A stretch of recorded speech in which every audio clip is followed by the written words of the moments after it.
Hello, my creepy kins. Welcome back to my channel.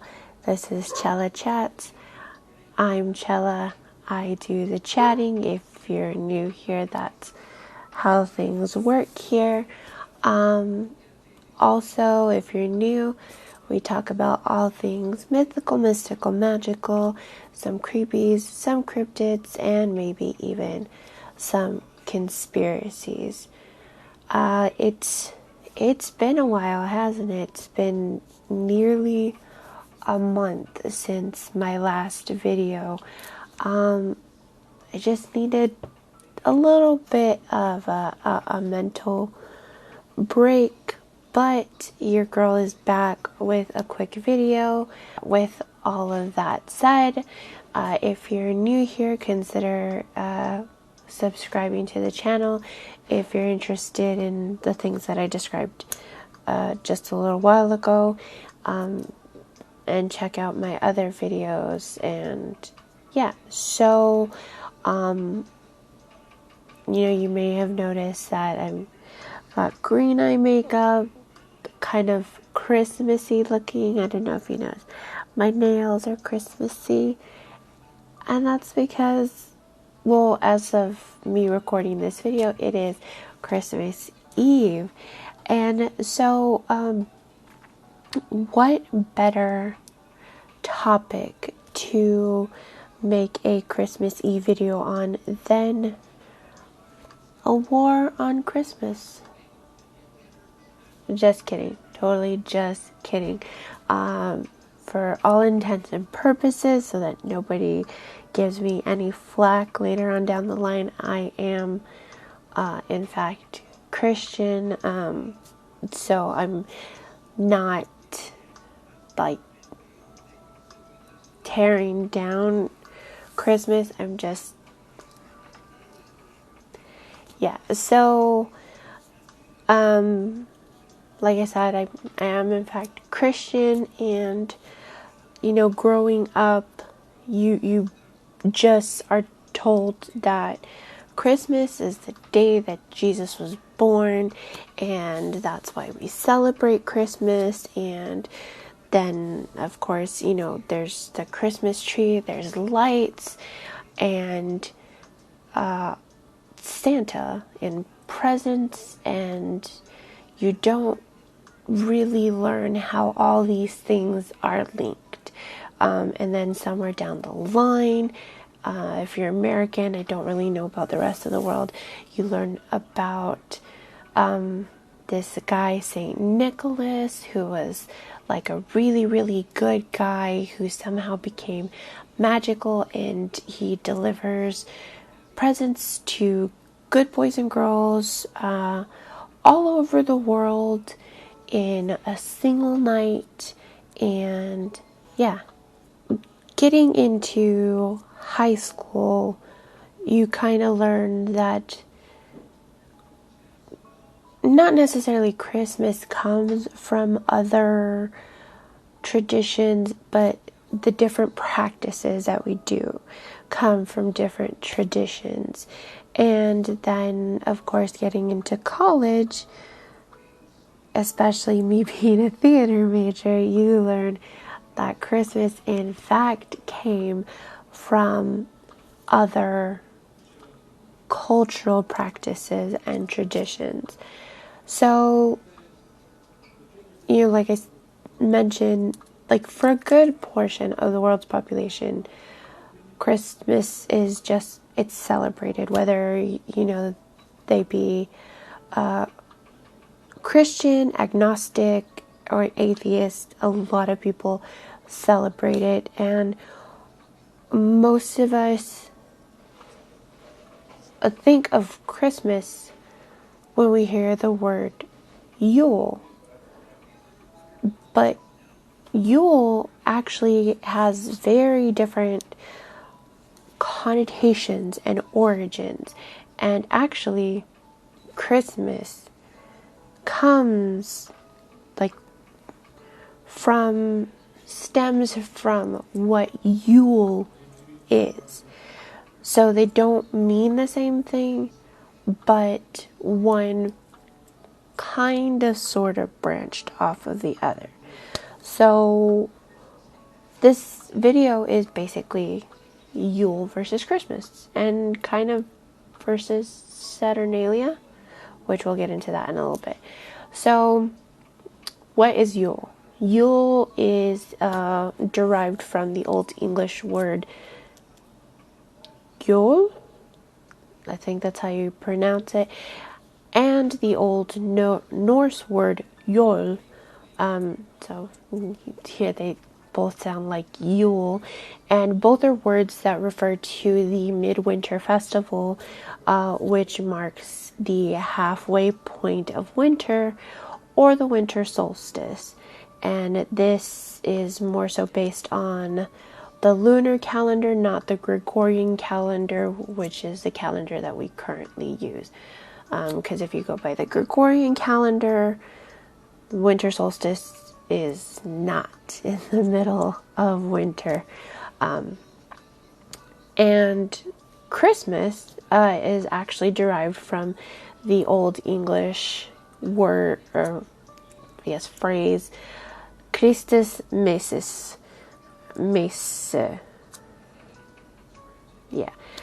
Which means Christ's Mass or Festival of Christ. So, as you can see, the two things aren't the same. Yule is more of a pagan, and of course Christmas is a Christian tradition celebrating Christ. Now, for Yule, according to neo-paganism, it's like the celebration of the god who sacrificed himself during Samhain, and he journeys through the underworld and is embraced by the goddess, and then is rebirthed as the child of light. And one thing that we will see is there's very much repetition of light in Yule. Excuse me. So unlike Christmas, it's not on the same day every year. At least that's kind of what I read. Some things, most things actually that I read, kind of paint it as a like week-long sort of celebration, basically lasting from December 17th to the 25th, or different days within that time frame. And like I said, it kind of revolves around the light, and it happens on, or I guess like the main festival happens on the winter solstice, which is the shortest day of the year. So Yule is a pagan holiday celebrating the return of the longer days.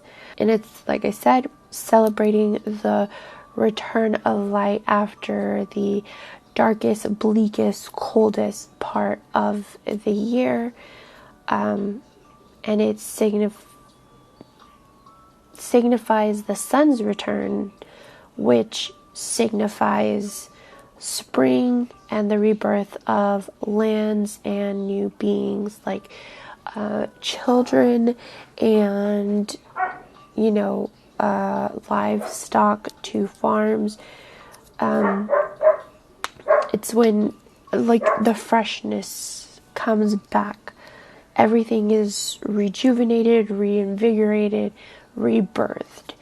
And so it's basically a celebration ushering in spring, like welcoming in spring, so to speak. Now it was celebrated across the board, from the ancient Germanic tribes to the Celtic Druid and everything in between. And Yule is actually the stage on the wheel of the year, that is the winter solstice, and it's where the god transforms from the oak king to the holly king. And there's actually a ritual, I guess, sort of play that is performed that portrays this.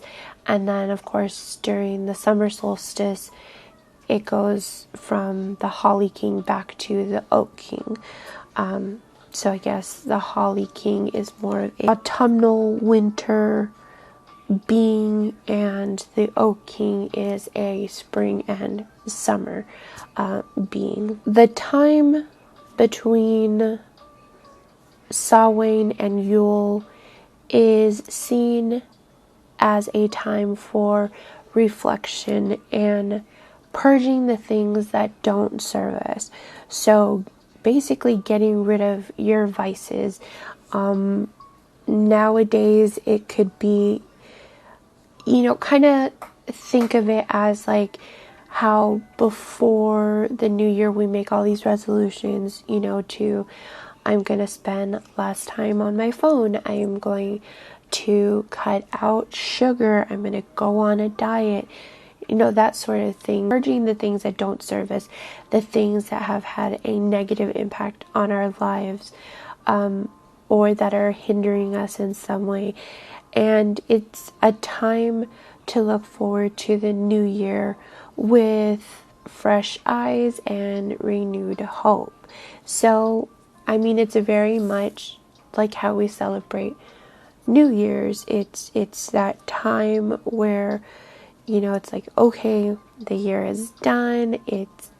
Everything is in the past. December 31st is my last day of this year, and then January 1st we're going to start new. I'm going to get on that diet. I'm going to start my workout regimen, all that sort of thing. And that's the time between Samhain and Yule. Yule is kind of encompassed in both Christmas and New Year's. Like, there's very much traditions of both celebrated, and if you think about it, like, they are a week apart, and Yule was a week-long celebration.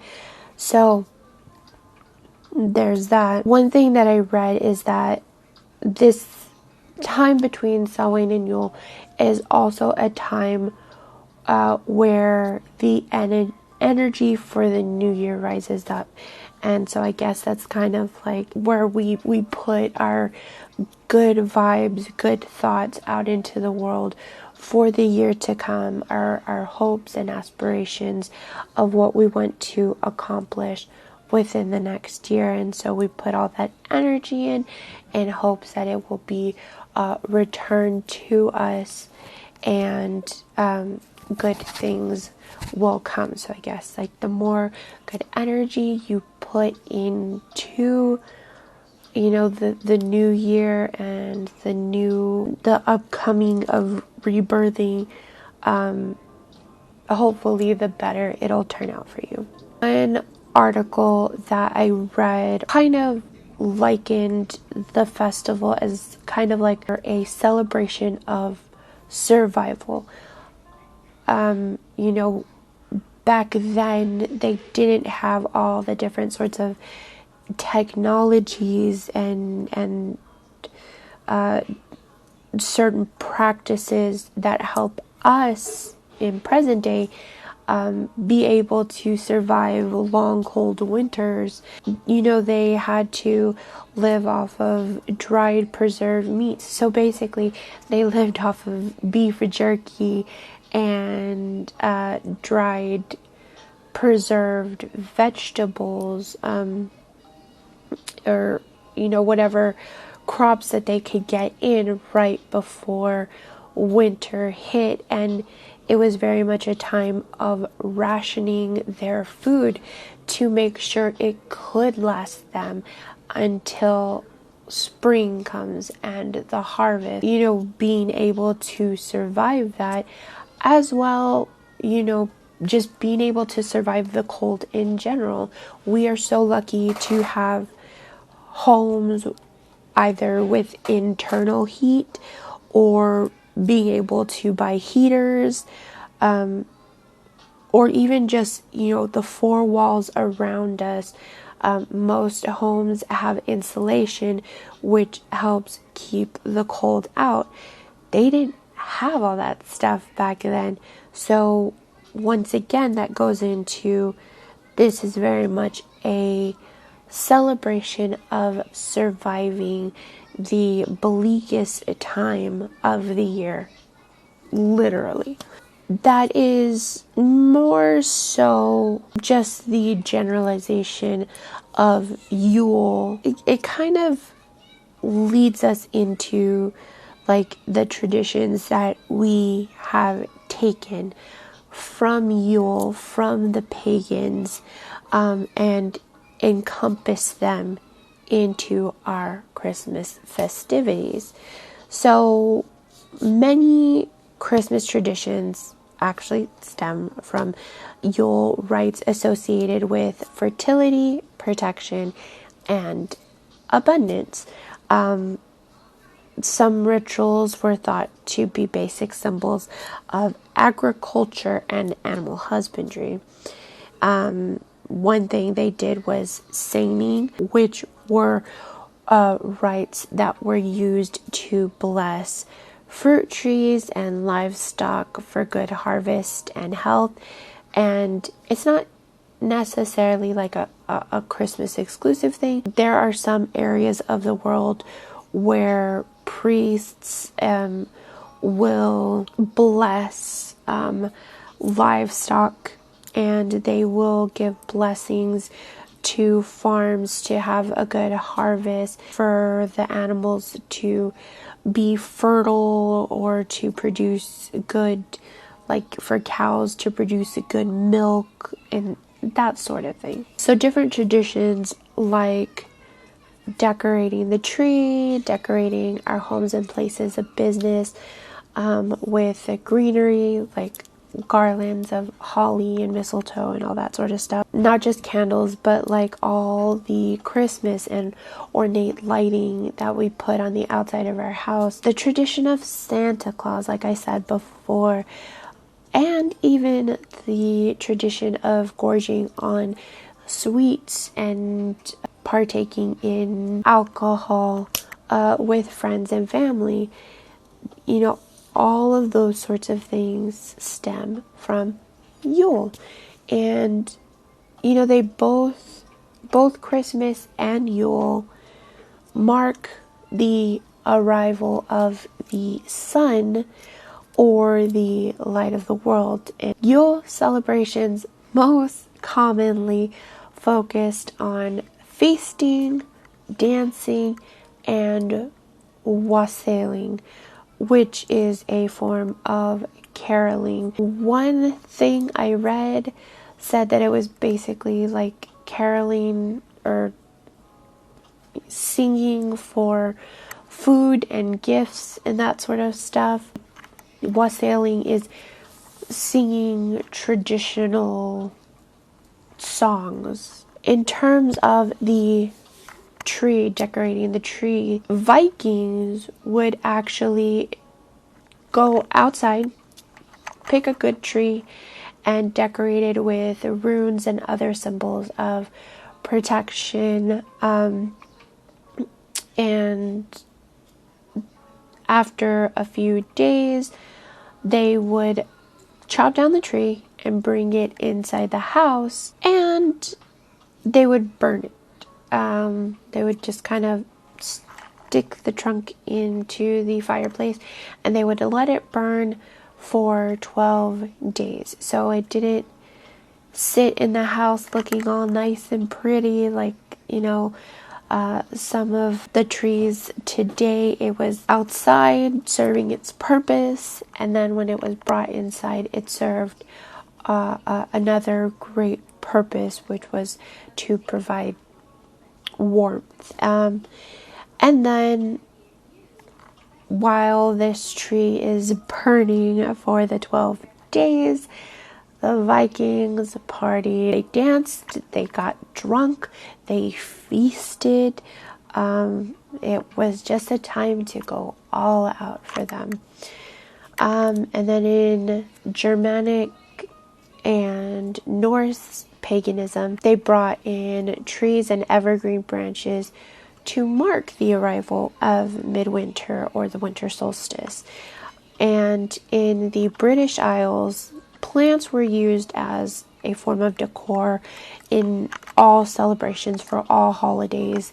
And evergreen, holly, mistletoe, rosemary were just a few that were more readily available during the winter time. And so, of course, that is when Christianity took that tradition, they kept that with it because, once again, those are just what was available at the time.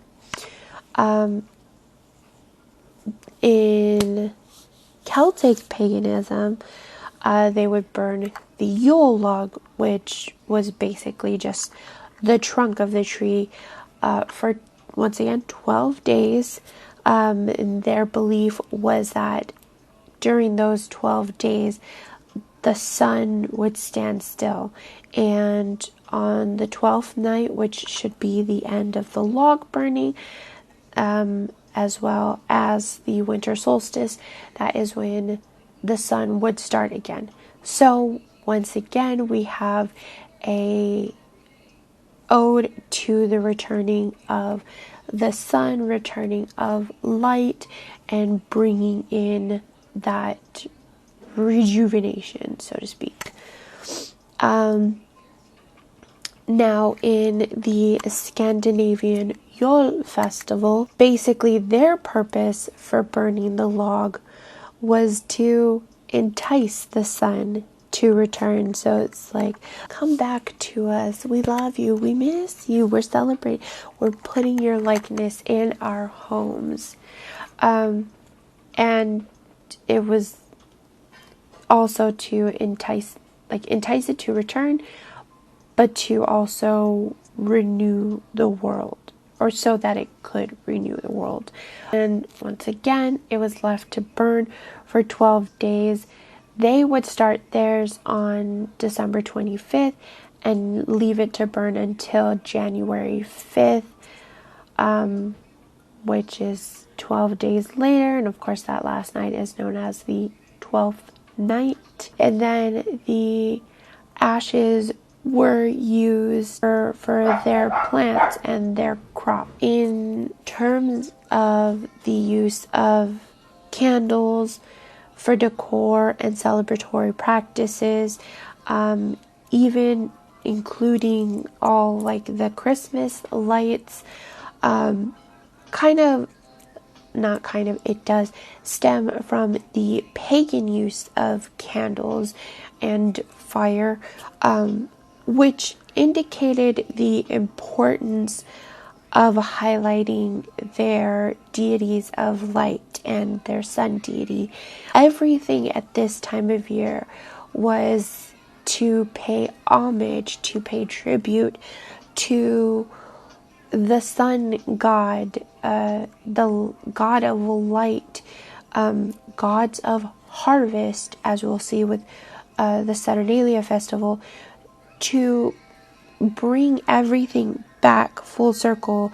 Winter is very much seen as a time of death and darkness and bleakness, and so it's almost like these festivals were used to entice the light and the life to come back to the world and the land, and to rejuvenate and bless everything again. In honoring the return of the sun, it kind of ensured for a bountiful crop, which would definitely make the following winter much easier, because they might have a little more food that they were able to store. Their rations may be a little less sparse. Feasting during Yule acknowledged the return of the season of growth. So spring. And it was also a physical, or seen as a physical expression of hope for abundance in the following year. So basically it was like, I'm eating all this because I have faith that this next crop will be plentiful. And it could also be used to alleviate boredom and depression. And most people nowadays, especially with the advances in mental health, very much know seasonal depression, which is actually one thing that I suffer from very much so. So, being able to have a large feast and a party with music and then good food and laughter and dancing and just an all-around good time with those you love and care about can really help alleviate some of that just winter bleakness and depression and boredom. I mean, it's something to do when there is nothing to do. Because think about it, 75% of the year they're out there farming, they're working from sun up to sundown, and at night it's basically as soon as the sun went down, they ate, then they went to sleep, and then they got up at the butt crack of dawn the very next day. So when winter comes and there's no fields to be plowed, no crops to be harvested, it would be very easy to get very bored, and you can only go out and play in the snow so many times throughout a season. Feasting, being around others, gets you out of the monotony of nothingness, helps you, and it also kind of helps to keep active, so you're not just lazing about. So during the Yule festival, kids would fill their boots with hay for Odin. And the way I make sense of things, this could be another precursor to our current legend, lore, what have you, of Santa Claus. They would fill their boots with hay for Odin, and the legend goes that Odin would sneak out, and he would go out disguised in a blue cloak, and he would ride around on his 8-legged horse Sleipnir. One thing I read said that he would kind of hover over campsites and homesteads and watch families or groups, communities hanging out around campfires, to make sure that they were content in their lives. And so I guess in order to make sure that his patrons, people who were his worshippers, stayed content, he would sneak into their homes through their chimneys, and he would leave gifts, and like seasonal treats and goodies for the kids. And it didn't really say what the hay was used for, but I think we could all guess that he would take the hay for Sleipnir. And in case you missed it, Sleipnir is an 8-legged horse. And this isn't just my thinking. I read this in one of the articles that I will list below. There are 8 reindeer before Rudolph. So coincidence, I think not. Also, in certain places, like here where I'm from, we do have a blue Santa. Some of these practices, traditions, can be traced back to the festival of Saturnalia, which was celebrated 17th to Christmas Day, December 25th. So another kind of 12-day festival. It was a multi-day winter festival celebrating the Roman god Saturn, who was the god of agriculture and rules. And funnily enough, this festival kind of emphasized revelry and the upending of usual order. So it very much encouraged people to break the rules, go out of social norms. I wouldn't say necessarily break the law, but, whereas you should be prim and proper, maybe you didn't have to be so much at this time. Masters of households would actually take on the role of servant to their servant, treat them as they were the masters. They would give them gifts of candles, which is seen as a possible way of them honoring the sun god. Like, they would provide them food, meals, feasts. They would also give them gifts of coins, pastries, figs, and honey.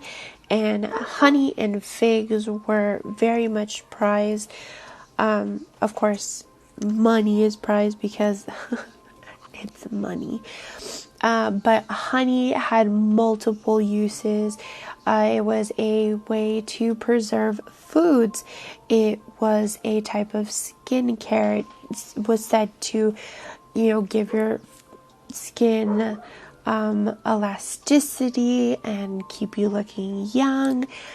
As well, honey, along with figs, were seen as an aphrodisiac of the time. Once again, a festival of celebrating the light and giving gifts and taking care of, I hate to use the phrase, but the less fortunate, and kind of showing appreciation, as well as, you could see with the masters treating their servants as though they were the masters at this time.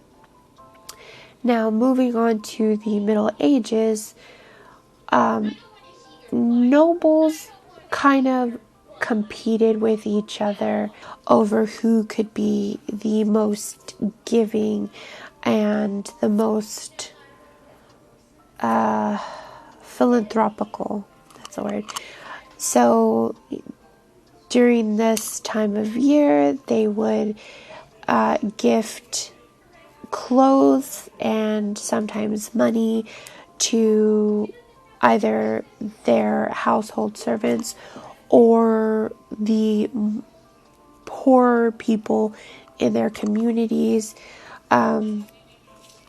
They would gift their servants, more specifically, new clothes and or shoes. And then there was also the custom of Advent at this time, which most people nowadays look at Advent as those calendars where,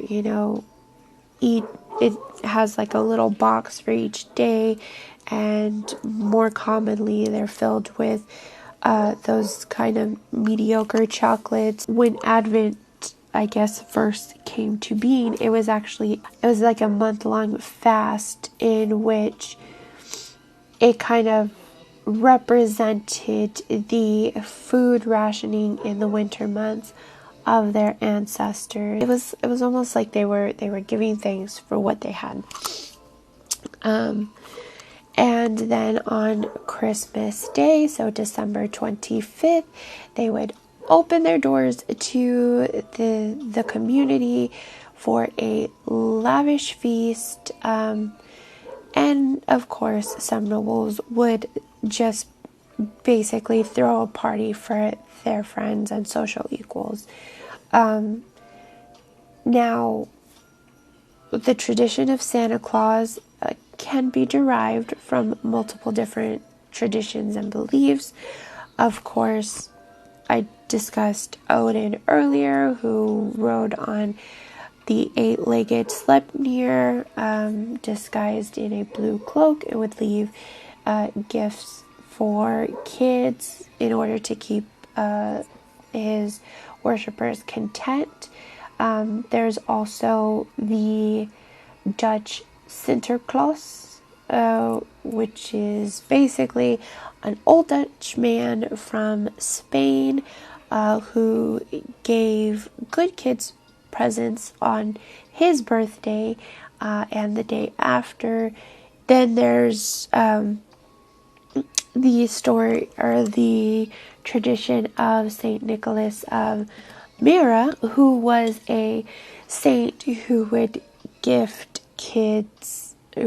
visit kids and give them gifts and admonitions, so like compliments and attaboys and that sort of thing. And from these kind of traditions, we've kind of grown into this tradition of overplying our children with gifts on Christmas. Of course, back then, kids only got like maybe one or two little gifts. A lot of these traditions had basically, they would leave their shoes out, or like a sock, which is where we get the Christmas stocking tradition from. And they would have, and I remember learning this from when I took German in middle school.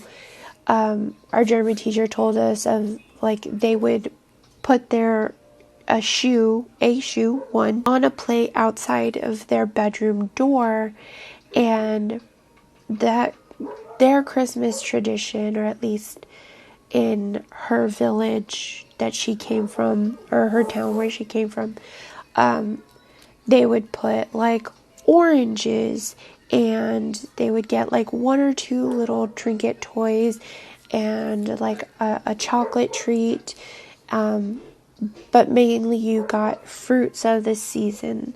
And so it was a much more modest thing, where of course nowadays we have superly commercialized this season,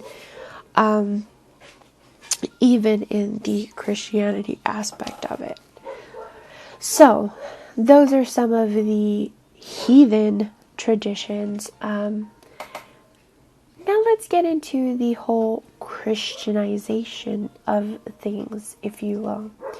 So there are a few, not so much conflicting, but a few different theories as to how the Yule and Saturnalia festivals and seasons became Christmas, Christ's festival. So of course the first theory is that the pagans were being, or as the pagans were being converted to Christianity, as it was spreading very much so in the 4th century AD, or Common Era, they brought along some of their pagan practices into Christianity and into these holidays or celebratory times to kind of ease into that change of religion, so that it wasn't so, I guess, daunting and so completely out of the norm for them. And I mean, you can see how some of these things were tied into each other, or could be tied into each other. The original date of Christmas isn't exactly known, so when Christmas became Christmas, it wasn't originally set on December 25th.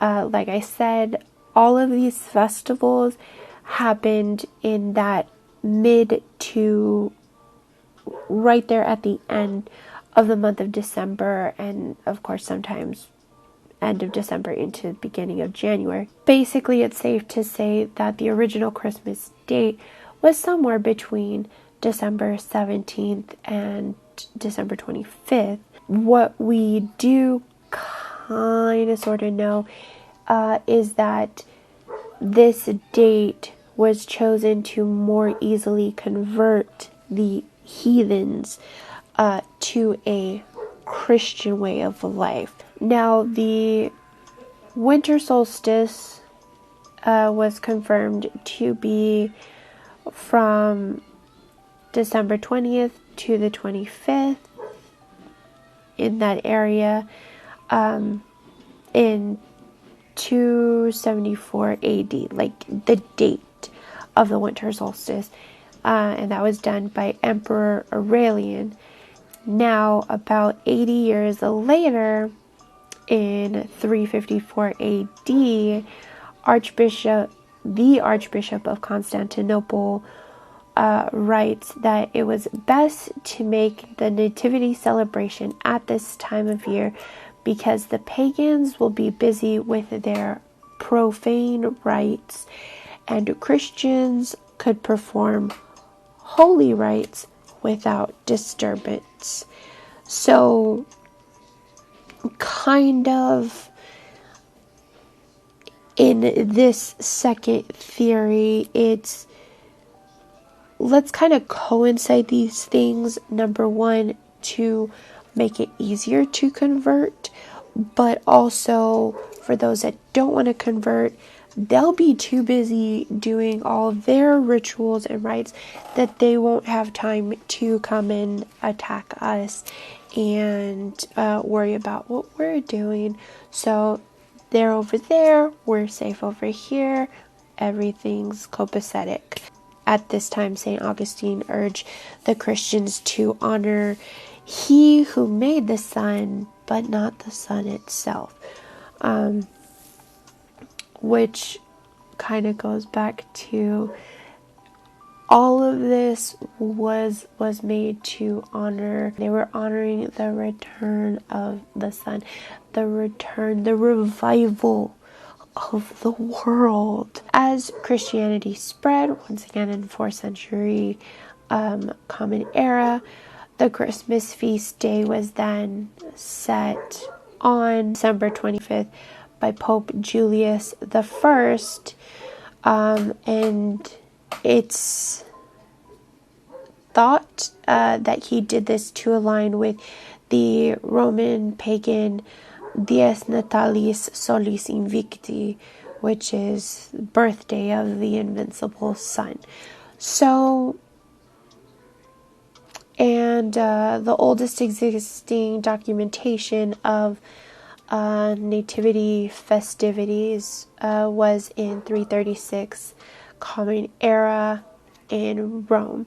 So pretty much Christmas being in December, and then more specifically on December 25th, really started in Rome and then spread outward. And of course, it didn't even really hit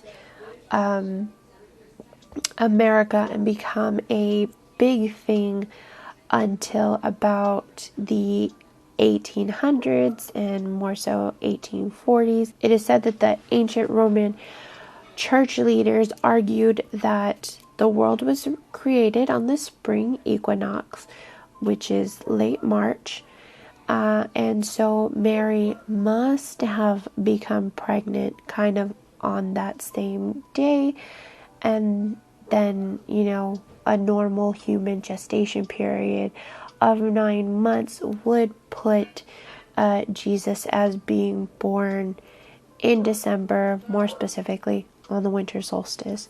I don't know if they set his date and then kind of counted backwards and used the spring equinox to justify this rationale, or if the spring equinox rationale happened first, which is actually something that I have never heard. Focusing on that last little tidbit, let's talk about Jesus's actual birthday. Now, like I mentioned at the very beginning, being a Christian, you're kind of just blindly told December 25th is Jesus's birthday, and that's why we celebrate Christmas on this day, because it's his birthday. It's the day he was born. We're celebrating his birth, and we don't ever question it. However, when I was in college, in my downtime between classes, I really got into watching like Discovery and the History Channel. They very much put the idea out there that Jesus wasn't actually born in December. So I read this article by Professor Ian Paul, who is a theologian, which is a person who studies religion. And he used these same Bible verses, and I'm not really going to put those in here, but I'm going to link the article down below, to kind of figure out when Jesus was actually born. Professor Ian Paul posits that Jesus was actually born in September, and I am going to just give you the quickest summarization of this, because he goes into complexities of, like, I guess, old Hebrew calendars and timelines that very much confused me when I read it. So I am not even going to begin to try to explain that. But basically, the Bible verses start with the Archangel Gabriel announcing, of course, to Mary her pregnancy, and then going to her relative Elizabeth and letting her know, like, hey, your relative Mary is going to give birth to God's kid, and she's now pregnant. Now at this time, Elizabeth was 6 months pregnant with John the Baptist. So from this, Professor Paul follows in the timeline, and Elizabeth's husband, Zechariah, had completed his term as the temple priest in June, according to the Gregorian calendar. And so while he was home before he went out on his next term as priest, that is when John was conceived. So John is conceived in June, and 6 months after that would be December. And that is when Mary's pregnancy is announced. And so, as Professor Paul states it, assuming that Mary carried Jesus the full human normal gestation period of 9 months, 9 months from December is September. So, Jesus' birthday is in the middle of September, making Jesus a Libra. So, if anything, we should have Christmas in September, but I guess that just didn't really feel right. So, the Roman Church leaders pushed it off. You know, why was it dated specifically on the 25th? Simply put, I'm going to read a quote. It was customary for pagans to celebrate the birth of the sun. And when the doctors of the church perceived that the Christians had a leaning to this festival, so basically the Christians were like, hey, these festivals are pretty cool. We're just gonna go over here and partake of it. Well, we'll go to church later. Bye. So they took counsel and resolved that the true nativity should be solemnized on that day. So basically, the church elders didn't like that their Christians were going out and partaking in other cultures and religions and being more neighborly, so to speak. So they decided that they would take the day from another religion and make it their own and then spread it around the world. So that is why we celebrate Christmas on the 25th. Those are some of the reasons and traditions that Christianity has taken, stolen, if you will, from ancient pagan traditions. And I thank ancient pagans for some of these traditions. My dad very much enjoys putting up Christmas lights and decorations in our front yard. He gets a kick out of, like, for the past 3 years, putting Rudolph and the Abominable Snowman and the nativity scene.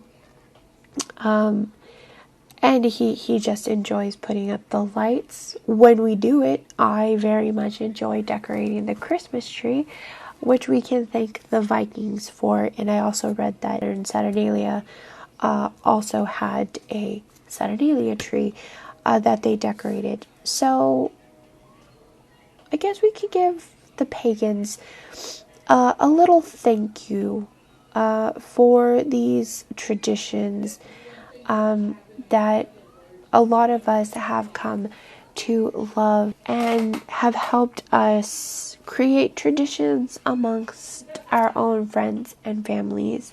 That is how Yule, Saturnalia became Christianized, became Christmas, how the Christians stole traditions from the ancient pagans, and how we have our traditions that we have in present day. I hope you enjoyed this video. What are your thoughts? What are some of your holiday traditions? I know that there are numerous holidays around the world that are celebrated, some that I probably have never even heard of.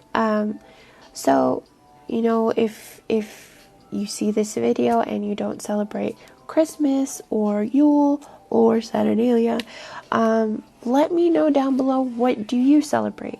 How do you celebrate it? Yeah, with that said, if you enjoyed the video, give me a like, comment down below, consider subscribing, check out my other videos, be on the lookout either Tuesday or Wednesday of next week for a new video and a new type of video, which I hope you guys will enjoy, and it could possibly be something that you guys can participate in. And yeah, whatever you celebrate at this time of year, I hope that you do it safely and you are with people you love, or at the very least with people you like. And if you like to be alone, then I hope you are able to be alone. Whatever it is, to have, you know, your own little piece of peace at this time of year, because even though it is a time of togetherness, and it should also be a time for everyone to wind down and maybe reflect on the year past. And we can take a little, token from the Yule festivities and kind of build up our energy for the new year and look to the new year with renewed hope and fresh eyes. So yeah, thank you guys so much. As usual, I will link socials down below. Give those a follow to know more so when I do more uploads, or when I upload new videos. And yeah, have a happy holiday season. Love you guys.